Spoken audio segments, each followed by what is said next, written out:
नमस्कार दोस्तों, स्वागत है आपका नरेंद्र सिंह सोमवंशी कौटिल्य एकेडमी में। मैं हूं राजेंद्र तिवारी और आप पढ़ रहे हैं भूगोल। आज का जो हमारा टॉपिक है वह नदियों से रिलेटेड है और नदियों में भी हम कुछ बात कर चुके थे, जैसे कि सिंधु अपवाह तंत्र की बात कर लिए थे और उसके अलावा अपन बात कर लिए थे गंगा अपवाह तंत्र की। आज का जो हमारा अपवाह तंत्र है वह है ब्रह्मपुत्र नदी अपवाह तंत्र। ब्रह्मपुत्र नदी अपवाह तंत्र एक फ्लो चार्ट मैंने आपको बनवाया था, जिसमें कुछ हिमालयी नदियां थी और कुछ प्रायद्वीपीय नदियां थी। हिमालयी नदियां में सिंधु अपवाह तंत्र, गंगा अपवाह तंत्र और ब्रह्मपुत्र अपवाह तंत्र की बात हमने की थी। उसमें भी उनकी जो सारी सहायक नदियां थी उनकी भी बात कर रहे थे। यहाँ पर अभी हम बात करने वाले हैं ब्रह्मपुत्र नदी की। तो आइए देखते हैं ब्रह्मपुत्र नदी अपवाह तंत्र में सबसे प्रमुख नदी ब्रह्मपुत्र नदी है, उसकी कुछ जानकारी देखते हैं। तरीका मैंने आपको सिखाया था किसी भी नदी को लिखने या पढ़ने का, और वह तरीका ये जो बिंदु हैं आपके, इनको ध्यान देना होगा आपको। इसमें जो शुरुआती 3 बिंदु हैं आप उनको एक बिंदु मान सकते हैं, क्योंकि एक ही बात है, जुड़ी हुई बातें हैं इसलिए। उद्गम, प्रवाह और समागम। तात्पर्य यह है कि नदी का उद्गम कहाँ से होता है, कहाँ कहाँ बहते हुए वह कहाँ जाकर गिर जाती है। यह एक ही पैरा में बात बताई जा सकती है, इसलिए एक बिंदु आप इसको मानिए। दूसरा बिंदु, किसी भी नदी का अपवाह क्षेत्र और लंबाई होता है, उसमें अपवाह क्षेत्र में कि कितने बड़े भूभाग से उसको जल प्राप्त हो रहा है। उसके अतिरिक्त आप यह देखें कि उसकी लंबाई कितनी है, और उसके अतिरिक्त यदि अपवाह क्षेत्र के दृष्टिकोण से पहले, दूसरे या चौथे, पांचवें किसी भी स्थान पर है कोई नदी, तो आप उसका उल्लेख करें। या लंबाई के दृष्टिकोण से भी यदि सबसे लंबी नदियों में से एक है तो आप उस बात का भी उल्लेख इसी बिंदु में करें। दूसरा पॉइंट ये हो जाएगा। तीसरा बिंदु, सहायक नदियां हैं। सहायक नदियां दाईं होती हैं और बाईं होती है। नदी का जिस तरफ मुख होता है, जिस तरफ प्रवाह होता है, उसके मतलब दाईं साइड की दाईं नदियां और बाएं साइड से जो मिलती है वो बाईं नदियां कहलाती हैं। तो आपको केवल नदी बस नहीं देखना है, दाएं तरफ से आ रही है, बाएं तरफ से आ रही है, यह भी थोड़ा सा देखना होता है। देन कुछ अन्य बातें होती हैं, जैसे कि तटीय नगर होते हैं किसी नदी पर, तो आप उसका उल्लेख कर दीजिए। ये एक्स्ट्रा है, ये 3 पॉइंट तो कंपलसरी है, सभी नदियों में कम से कम मिल जाएंगे।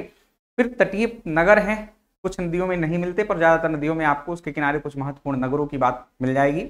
उसके अलावा आपको देखना होता है परियोजनाएं, क्या कुछ उस नदी पर परियोजनाएं बनी हुई हैं, तो उनका उल्लेख कर दीजिए अगले पॉइंट पर। देन आप जलप्रपातों की बात कर सकते हैं कि इस नदी पर कोई क्या जलप्रपात बना हुआ है, नहीं बना तो स्किप कर दीजिए। और फिर कुछ बात शेष रह जाती हो तो आप एक विशेष पॉइंट बना लीजिए और उस पर उन बातों का उल्लेख कर दीजिए। तो यह नदी पढ़ने का एक तरीका है। तो इसके साथ साथ अब हम अपना काम शुरू करते हैं, देखते हैं ब्रह्मपुत्र नदी को, है ना। तो ये थोड़ा सा लिखा रहने दो, इस पे हम चलते हैं पहले मैप पर, और इस मैप के द्वारा जो है तो पढ़ने की कोशिश करते हैं। या एक मैप मैं अपने से भी बनाऊंगा, और चलो पहले अपने से ही बना लेते हैं थोड़ा सा आपकी सरलता के लिए।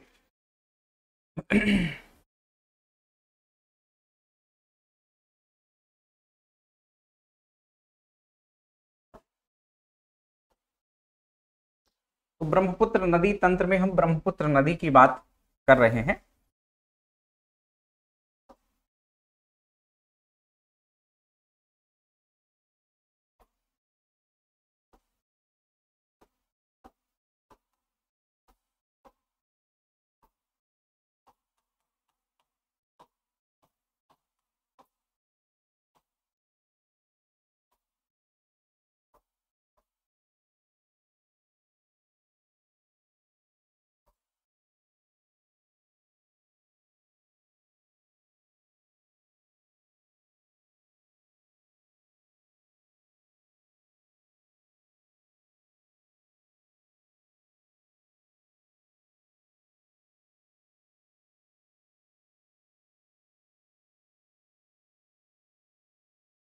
ये अपना प्यारा भारत है। भारत तो प्यारा है, मैप थोड़ा सा प्यारा नहीं है, कोई बात नहीं। इस स्थिति में अब हम नदी को देख लेते हैं कि कहाँ से वह निकलती है, कहाँ बहती है और कहाँ जाकर गिर जाती है। यहाँ पर आपने कुछ नाम सुने होंगे, जैसे कि मानसरोवर झील का नाम सुना होगा, आपने सुना होगा कैलाश पर्वत का नाम, है ना। तो ये कुछ फेमस स्थान है जहाँ से यह उद्गमित होती है। इन पर्वतों के निकट या इन झीलों के निकट से ही इसका उद्गम होता है, एक्चुअली इससे नहीं होता है। एक बार किसी एग्जाम में प्रश्न पूछा गया था जिसमें उसका आंसर, मतलब ब्रह्मपुत्र नदी का उद्गम कहाँ से होता है, जिसमें उसका आंसर माना गया है मानसरोवर झील। किंतु मानसरोवर झील से वो 100 किलोमीटर से भी अधिक दूरी से उद्गमित होती है। किंतु ठीक है, उसके पास एक महत्वपूर्ण स्थान है, तो ऐसे प्रश्न आना कोई बड़ी बात नहीं है, या कि कोई अजीब सी बात नहीं है। ठीक, तो आप उसको भी ध्यान रखेंगे। एक्चुअली इस नदी का जो उद्गम है वहां पर स्थित 2-3 ग्लेशियर्स हैं। एक ग्लेशियर नहीं है कोई, एक ग्लेशियर से उसका पानी आ रहा है, ऐसा ध्यान में मत रखना। हालांकि जो सबसे इंपॉर्टेंट है एक चामयुमदुंग ग्लेशियर है। कौन सा ग्लेशियर है?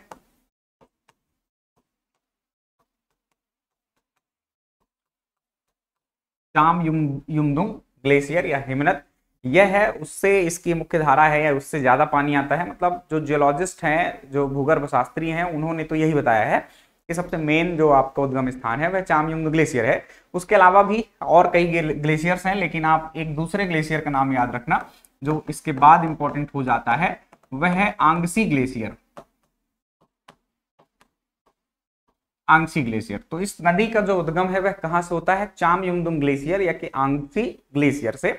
और उसके बाद यह नदी आप जानते हैं कि पूर्व की ओर बहते हुए, तिब्बत वाला ये स्थान है, भारत में नहीं बह रही, इस तरह से जाती है। अरुणाचल प्रदेश के उत्तर में आप देखेंगे, ऊपर की तरफ देखेंगे, तिब्बत वाला ही इलाका है, वहां एक चोटी आपको मिलती है, एक पर्वत आपको मिलता है जिसका नाम है नामचा बरवा। यहां से यह नदी क्या लेती है? यू टर्न लेती है, और यू टर्न लेने के बाद अरुणाचल प्रदेश में सादिया नामक स्थान पर मतलब प्रवेश करती है। राइट, तो सादिया नामक स्थान पर ये जो है तो भारत में आ गई, ऐसा ध्यान रखिए। सदिया या सादिया। अरुणाचल प्रदेश में बहते हुए यह नदी आती है आपकी असम में। असम के बाद यह नदी आपकी पहुंचती है कहां पर? बांग्लादेश में। तो कुछ इस तरह से इसका जो अपवाह प्रणाली है वह दिखाई देता है। अभी कंप्लीट नहीं है, सिर्फ इस नदी को हमने बहाया है। अभी इसको समझ लीजिए वापस से एक बार, कहां से निकली? चामयुमदुंग ग्लेशियर या के आंगसी ग्लेशियर से। कहां? तिब्बत में बहते हुए, ज्यादातर लेंथ उसकी कहां है? वहीं तिब्बत में ही है। और वहां से बहते हुए कहां आ गई? आपके अरुणाचल प्रदेश में प्रवेश करती है यू टर्न लेकर। ठीक, अरुणाचल प्रदेश में प्रवेश करके असम में बहते हुए बांग्लादेश में, यहां पर एक स्थान का नाम है धुबरी। आप अपना अटलस जरूर खोल लीजिएगा, आपको मैंने बताया अटलस के बिना भूगोल की पढ़ाई नहीं होती है। तो आप यदि ऑक्सफोर्ड अटलस है आपके पास, तो आपने देखा होगा कुछ राज्यों के मैप दिए हुए हैं अलग से आपके, उसमें जूम करके मैप दिए हुए हैं। कौन से मैप जूम करके? तो जो पूर्वोत्तर भारत का आपको मैप दिखाई देगा, वहां पर कुछ पश्चिम बंगाल, सिक्किम और जो पूर्वोत्तर राज्य हैं उनका मैप होगा, तो आप उसको खोल लीजिए और देखिए उसमें। तो ये चामयुमदुंग ग्लेशियर्स निकलकर कहां जाकर मिल रही है? आपके बंगाल की खाड़ी में।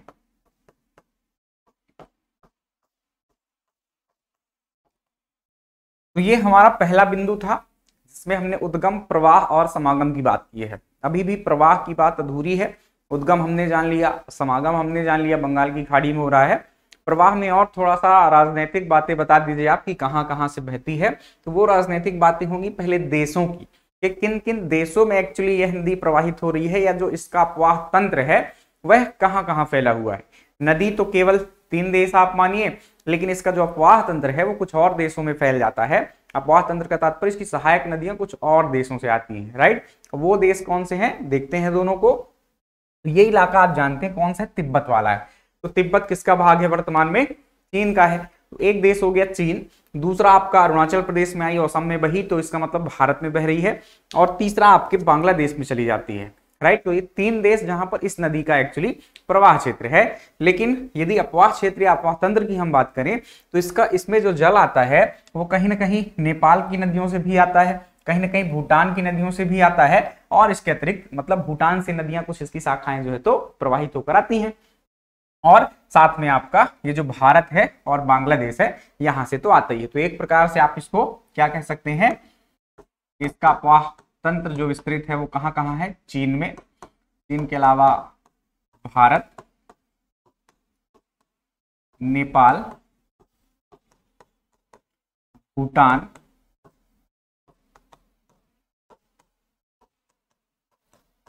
बांग्लादेश, और कुछ थोड़ी मात्रा में म्यांमार से भी कुछ शाखाएं आती हैं।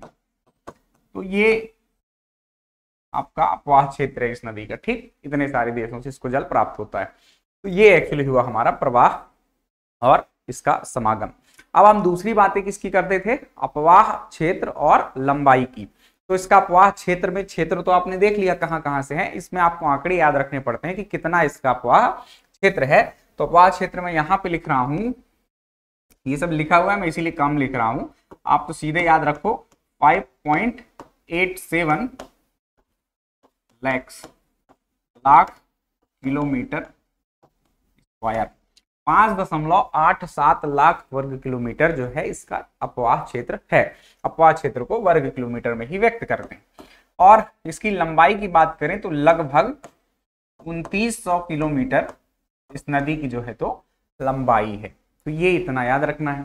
अभी भी बात पूरी नहीं हुई, इसमें जितना हम जान सके, जितने फैक्ट्स हमको मिलते हो हम इन बिंदुओं में ऐड करें, है ना। तो ये जो 5.87 लाख वर्ग किलोमीटर है, भारत में इसको आप अलग से देखें तो 1.87 लाख वर्ग किलोमीटर क्षेत्रफल जो है, मतलब एक्चुअली इसका जो भारत में अपवाह क्षेत्र है वो कितना है, 1.87 लाख, राइट। लंबाई में भी इसी तरह से देख लीजिए आप, तो 900 किलोमीटर जो है लगभग है, ये सब है ना, कोई एक्यूरेट आंकड़े नहीं है। 900 किलोमीटर की जो लंबाई है वो आपके भारत में है ब्रह्मपुत्रा नदी की। शेष जो लंबाई है वो कहीं तिब्बत में बह रही है और बांग्लादेश में बह रही है, ठीक। तो ये आपके अपवाह क्षेत्र और लंबाई वाले आंकड़े थे। और बात करें यदि आप इसी बिंदु में लिखना हो, कुछ और लिखना हो सकता है ना, तो ये जो आपका अपवाह क्षेत्र है, अपवाह क्षेत्र के दृष्टिकोण से भारत के लिए एक तथ्य है कि 5वीं लंबी नदी है। कौन से क्रम की लंबी नदी है?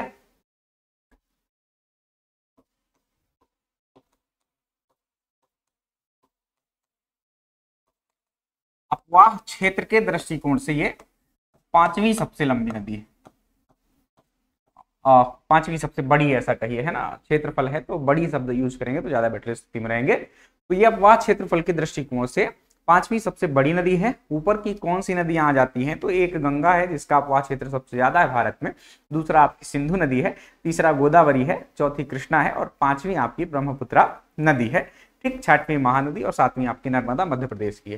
तो ये आपका अपवाह क्षेत्र के दृष्टिकोण से एक फैक्ट यहाँ मिल रहा है, तो इसको भी आप क्या करें, शामिल कर दें। लंबाई देख रहे हैं भारत में काफी कम है, तो भारत के दृष्टिकोण से उतनी लंबी नहीं, तो कोई फैक्ट ऐसा है नहीं। तो ये कुछ 2 बातें हमारी इस नदी की कंप्लीट हुई।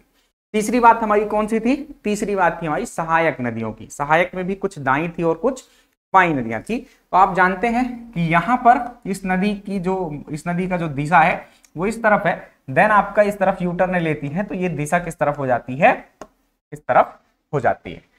तो जब ये नदी इस तरफ आती है भारत में, है ना, जो तिब्बत वाला रीजन है वहां पर इतनी इंपॉर्टेंट सहायक नदियां नहीं है, वो चीन वाली तिब्बत वाले जाने पढ़े, मतलब है नदियां हैं सहायक नदियां, ऐसा नहीं कि नहीं है, लेकिन कम संख्या में है एक्चुअली, और दूसरा हमारे काम के लिए नहीं है, ठीक, हमारे लिए महत्वपूर्ण नहीं है। हमारे लिए जो महत्वपूर्ण है, आप ये देख रहे हैं दिशा किस तरफ है, आपकी इस तरफ है। तो यहां से जो ऊपर से नदियां आएंगी इसमें मिलने, वो नदी कौन सी होंगी,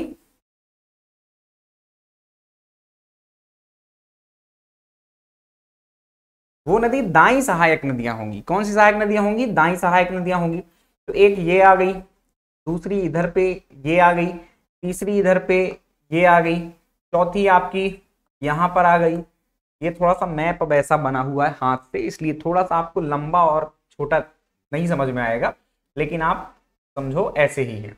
अब इसको मैं ज्यादा बड़ा नहीं कर पा रहा इस नदी को, लेकिन जो ये नदी है ये सुबानसिरी नदी है और यही सबसे बड़ी नदी है सहायक नदी आपके ब्रह्मपुत्रा की, ठीक। तो मैं ऊपर से खींच रहा हूँ, ये तिब्बत में नहीं बहती है, ध्यान रखना, पर लंबाई दर्शाने के लिए थोड़ा सा समझ में आ जाए आपको, इसलिए लिख रहा हूँ, ठीक। तो ये कुछ 5 यहाँ पर सहायक नदियां हैं महत्वपूर्ण, इनके नाम अभी मैं बता रहा हूँ। इसके अलावा यहाँ से भी कुछ सहायक नदियां आती हैं, ऐसे, ऐसे और ऐसे, ठीक। ये कुछ नदियां जो है एक साथ आकर यहाँ पर मिलती हैं आपकी, फिर कुछ यहाँ पर, देन कुछ यहाँ पर, और एक नदी जो है तो यहाँ से ऐसे मिलती है। अब इनके नाम देख लेते हैं सहायक नदियां। तो ऊपर वाली जो सहायक नदियां हैं वो क्या है आपकी, वो आपकी दाई सहायक नदी, और जो नीचे से मिल रही हैं वो कौन सी नदियां हैं, वो आपकी बाई सहायक नदियां। इनके नाम क्रम से, नाम लिखने की जगह तो है नहीं, नंबरिंग में कर देता हूं। पहली नदी जो सहायक नदी है वो कौन सी है आपकी,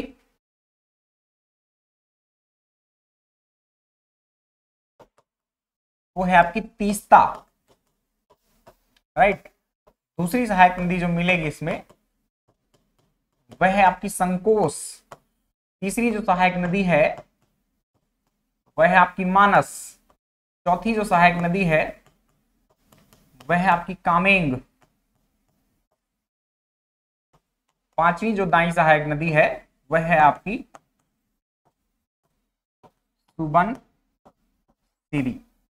तो ये पहली हो गई संकोश, आपके जेमू ग्लेशियर तिब्बत से निकलती है, सॉरी सिक्किम से निकलती है। दूसरी सहायक नदी है आपकी कौन सी? संकोश। तीसरी सहायक नदी है आपकी मानस। चौथी सहायक नदी है आपकी कामेंग। और पांचवी सहायक नदी है आपकी सुबनसिरी। राइट, तो ये दाईं तरफ से मिलने वाली महत्वपूर्ण सहायक नदियां, इनके नाम याद रखिएगा आप। ठीक, देन आप बाएं तरफ से देखें तो यहां पर एक नदी आती है दिबांग, है ना। इसको भी मैं ABCD कर देते हैं, इसको ABCD और E। तो अब A जिसको मैंने लिखा है वो कौन सी नदी है? उस नदी का नाम है दिबांग। B जिसको लिखा है वह नदी है आपकी लोहित। नाम से इसके आपको समझ में आ जाएगा। इसका एक फैक्ट पूछा गया था एक एग्जाम में कि किस नदी को खून की नदी कहते हैं, तो इस लोहित शब्द का अर्थ है रक्त की नदी या खून की नदी। तीसरी नदी है आपकी बूढ़ी दिहिंग। बूढ़ी दिहिंग। अगली नदी है आपकी धनसिरी।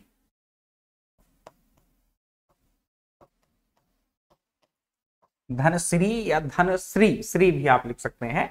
और ई में जो आपकी नदी है धनश्री के अलावा एक F कर दो छोटी सी और है कपिली।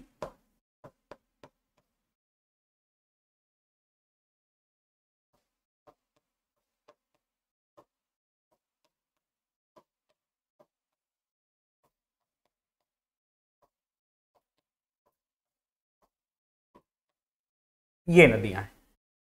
तो ये जो ई वाली है बड़ी नदी जो यहां पर जाती है मिलती है, ये नदी आपकी बराक या सूरमा नदी है। और ये जो छोटी सी नदी F वाली है ये कपिली नदी है। ठीक, तो कुछ इस तरह से इसकी सहायक नदियां हैं। इनके नाम याद रखना, किस तरफ से आ रही हैं, दाईं तरफ से कि बाएं तरफ से, यह भी आपको याद रखना पड़ेगा। तो ये कुछ 3 पॉइंट्स हमारे कंप्लीट हुए नदी के। इसके क्या पॉइंट्स थे? एक था आपका जो उद्गम क्षेत्र था, प्रवाह था और समागम था उसका। दूसरा बिंदु आपका अपवाह क्षेत्र और लंबाई था। तीसरा बिंदु आपका सहायक नदियों से रिलेटेड। चौथा बिंदु जो हमारा होगा वो किसको लेकर होगा? तो इसके किनारे कुछ नगर स्थित हैं। क्या स्थित हैं? नगर स्थित हैं। अब नगर इसमें थोड़ा सा हौच पौच हो जाएगा आपके लिए, मैं नॉर्मली बोल रहा हूं, आपने एटलस यदि खोला हो तो आपको दिख जाएगा। सबसे पहले तो आपको एक सादिया नाम का क्षेत्र दिखाई दे जाएगा इस नदी के किनारे। कहां पर दिख जाएगा? यहाँ पर लगभग ऊपर की ओर सदिया नाम का क्षेत्र। जो इंपॉर्टेंट है उन्हीं की बात मैं करूंगा, सबकी बात नहीं करना क्योंकि उसके किनारे तो बहुत सारे नगर हैं। तो एक आपको सदिया नगर दिख जाएगा। थोड़ा और नीचे आ जाओगे आप तो आपको डिब्रूगढ़ नामक जगह दिख जाएगी, डिब्रूगढ़। देन थोड़ा और नीचे आओगे आप तो आपको एक महत्वपूर्ण असम का नगर गुवाहाटी दिख जाएगा। और थोड़ा और नीचे आओगे जहां से नदी बांग्लादेश की ओर प्रवेश करती है वहां पर एक नगर आपको ढुबरी या कि धुबरी या कि डुबरी, है ना, जो भी लिखा हो आपके एटलस में वो आप मान लीजिएगा, डुबरी या कि धुबरी, वो नगर आपके इसके किनारे। जो 4 महत्वपूर्ण नगर थे वो यही हैं। कुछ और हैं, तेजपुर है, लखीमपुर है, ऐसे कई सारे नगर हैं, लेकिन जो इंपॉर्टेंट है मैं उन्हीं की बात कर रहा हूं। ठीक, तो ये हमारा चौथा बिंदु कंप्लीट हुआ तटीय नगरों का। परियोजनाओं की बात करें तो इसमें कोई खास परियोजना नहीं है। इनकी सहायक नदियों पर कुछ परियोजनाएं हैं, वो भी इतनी महत्वपूर्ण आपके एग्जाम के लिए नहीं है। चीन ने सिर्फ घोषणा की है, अभी काम भी थोड़ा बहुत कर रहा है। चीन ब्रह्मपुत्र पर क्या करना चाह रहा है? एक डैम बनाना चाह रहा है। चीन के पास ही वैसे दुनिया का सबसे बड़ा डैम है, 3 गॉर्जेस डैम, है ना।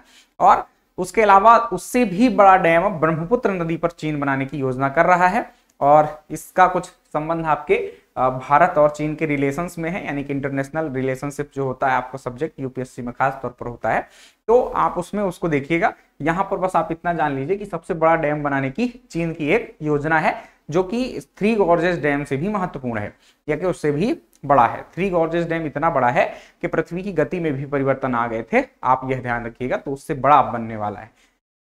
एक बात और नोट कर लेना यहाँ पर, ये जो आप ऊपर पढ़ रहे हैं आप देख पा रहे होंगे कि इसकी जो नदियां हैं, सहायक नदियां हैं, आप सोचोगे कि चीन बार बार धमकियां देता रहता है हमें कि ब्रह्मपुत्र का पानी रोक देंगे, ये हो जाएगा, वो हो जाएगा। वो कुछ नहीं कर पाएगा, चीन कुछ नहीं कर पाएगा, आप उसके लिए बेफिक्र रहना।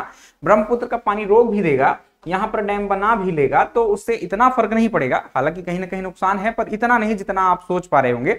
जो हम सिंधु नदी का जल रोककर पाकिस्तान को नुकसान कर सकते हैं उतना नुकसान हमें नहीं उठाना पड़ेगा और बांग्लादेश को नहीं उठाना पड़ेगा। कारण क्या है इसका, जो जियोलॉजिस्ट हैं कुछ रिपोर्ट्स आई हैं या कि कुछ उन्होंने अनुसंधान किए हैं, उसमें बताया है कि यहाँ पर चीन सिर्फ हल्ला कर रहा है, यहाँ उसकी इतनी नदियां ही नहीं है या कि उसमें इतना जल ही नहीं है यहाँ पर नदी में कि आप उसको रोककर यहाँ प्रताड़ित कर सकते हो। आप देख पा रहे होंगे यदि इतनी महत्वपूर्ण सहायक नदियां होती तो हम इनको भी पढ़ते, लेकिन हम कहाँ देख रहे हैं, यहाँ गुथी हुई है नदियां। तो जो नदी का लगभग 70 से 80% जल जो प्राप्त हो रहा है भारत में, जो नदी है आपकी ब्रह्मपुत्र, उसको जो जल प्राप्त हो रहा है तो 70 से 80% हमारे ही इलाके की जो नदियां हैं उन्हीं से प्राप्त हो रहा है और उसको चीन थोड़ी कुछ कर पाएगा। तो जो जल की ज्यादा राशि है वो कहां से आ रही है, भारत वाले इलाके से आ रही है, भूटान से आ रही है, सिक्किम से आ रही है, इधर इन इलाकों से आ रही है। तो कोई इतनी परेशानी की बात नहीं है। ठीक, तो ये बात कुछ एक्स्ट्रा थी। अब और बातें कर लेते हैं। इसमें परियोजना तो कुछ है नहीं, तो उसके अलावा आप परियोजनाओं के अलावा जलप्रपात की बात करेंगे तो इसमें जलप्रपात भी उतने अच्छे नहीं है या कि फेमस नहीं है। और बात करें हम कुछ विशेष बिंदुओं की, ठीक, विशेष में कुछ बातें की जा सकती हैं, एक्स्ट्रा बातें हैं कुछ, जैसे इसमें क्या विशेष हो सकता है, इन नाम को मैं मिटा रहा हूं। विशेष में बात यह की जा सकती है कि ये जो आपका सदिया नामक स्थान है और सदिया से लेकर डुबरी यहां तक का जो इलाका है इस नदी पर, इसको हम NW2 बनाने वाले हैं। मतलब नेशनल वाटर, जैसे नेशनल हाईवेज होते हैं वैसे नेशनल वाटरवेज बन रहे हैं आपके देश में, है ना। गंगा में जैसे वाराणसी से लेकर आपके कहां तक, हल्दिया तक, है ना, उसी तरह से यहाँ पर आपके धुबरी से लेकर आपके सदिया तक ये वाला जो इलाका है यहाँ पर नेशनल वाटरवे 2 हम डेवलप कर रहे हैं। जैसे NH1, NH2, NH13, NH44, NH46 आपने पढ़ा होगा ना, वैसे ही हम नेशनल वाटरवेज को भी नाम देते हैं। तो NW2 जो है वो आपको डेवलप होगा इसी नदी पर। ठीक, और बात करें विशेष की, तो ये जो नदी है यहाँ पर ये बाढ़ के लिए प्रसिद्ध है। किस लिए प्रसिद्ध है, बाढ़ के लिए प्रसिद्ध है। बाढ़ कहाँ पे आती है, तो यहीं से, जहां से अरुणाचल प्रदेश से प्रवेश करती है, तो जैसे ही मैदानी क्षेत्र में आती है तो ये नदी बहुत सारा बाढ़ लाती है। कारण क्या है बाढ़ लाने का, बाढ़ लाने का कारण ये है कि इसमें जल बहुत ज्यादा आ जाता है। क्या हो जाता है, जल बहुत ज्यादा आ जाता है, लेकिन जो इसकी घाटी है वो क्या है, सक्रिय है, फैलाव नहीं है इसके पास। तो इसके कारण वो जो पानी है वो सब तितर बितर हो जाता है, सभी इलाकों में फैल जाता है। जब भी बरसात की शुरुआत होती है आप देखते हैं कि असम कहीं ना कहीं इस चीज से पीड़ित रहता है, बाढ़ वहां पर आ जाती है। तो एक तो बाढ़ हो गई बात, NW2 की बात हो गई। इसके अलावा इस नदी में आप देखेंगे तो आपको इस नदी के कुछ उपनाम देखने होंगे, है ना, कि कई इलाकों में इसको क्या क्या अलग अलग नामों से जाना जाता है। ठीक, तो वो नाम अब आगे अलग अलग स्थानों पर मैं अपने वापस मैप पर ले चलता हूं या कि आपको अपनी स्लाइड पर ले चलता हूं, वहां पर चर्चा इसकी हम करते हैं। ये आप थोड़ा सा कंटेंट देख लीजिए फिर इसकी चर्चा करते हैं। ये उद्गम क्षेत्र है जो मैंने आपको बताया। दूसरा प्रवाह बता दिया, नामचा बरवा के निकट महान हिमालय को काटकर दिहांग गॉर्ज बनाती है। हाँ, एक गॉर्ज की बात भी इंपॉर्टेंट है, आप ध्यान रखिएगा। ये नदी हिमालय को काट कर आती है और जब नदियां पर्वतों को काटती हैं तो एक गहरा गड्ढा बनाती हैं जिसको महाखड्ड या के गॉर्ज के नाम से जाना जाता है। तो दिहांग गॉर्ज ये नदी जो है तो फॉर्म करती है, इस बात का भी आपको उल्लेख करना है। बंगाल की खाड़ी में गिरती है, ये क्षेत्रफल अपवाद अंदर बता ही दिया। सहायक नदियां मैंने बता दी हैं आपको। उसके अलावा तटीय नगरों की बात कर ली है। विशेष में ये बचा है हमारा इसके उपनाम, शेष बातें मैंने आपको बता दी है। एक और बात आप जोड़ सकते हैं सुंदरवन डेल्टा की, लेकिन पहले इसको उपनामों में बात करें तो तिब्बत जो है, तिब्बत में इसका जो नाम पड़ता है वो पड़ता है सांगपो। ठीक है, तिब्बत में इसको क्या कहते हैं, सांगपो। या इसी के साथ ही एक और नाम यही तिब्बत में ही है इसका, यारलुंग जंगबो। क्या नाम है, एक तो सांगपो और दूसरा है यारलुंग जंगबो नाम है। इसके अलावा अरुणाचल प्रदेश में जब पहुंचती है तो इसका नाम पड़ता है सियांग। क्या पड़ता है, सियांग। जब असम में यह नदी पहुंचती है तब इसका नाम वास्तव में पड़ता है ब्रह्मपुत्रा, जिसको हम जानते हैं, राइट। तो ब्रह्मपुत्र इसको कहां पर जाना जाता है, असम में। और उसके अलावा जब ये बांग्लादेश में चली जाती है तो इसको जमुना के नाम से जाना जाता है। ये इंपॉर्टेंट वाले नाम थे। इसके अलावा भी इसके कई सारे नाम है, कई सारी जातियां जनजातियां रहती हैं उन इलाकों में और वो अपने अपने हिसाब से इसका नाम रखती रहती हैं। ठीक, तो आपको ये वाले याद रखना है क्योंकि ये कहीं ना कहीं पूछे गए नाम। ठीक, तो ये नदी थी हमारी ब्रह्मपुत्र नदी जिसकी हमने चर्चा अभी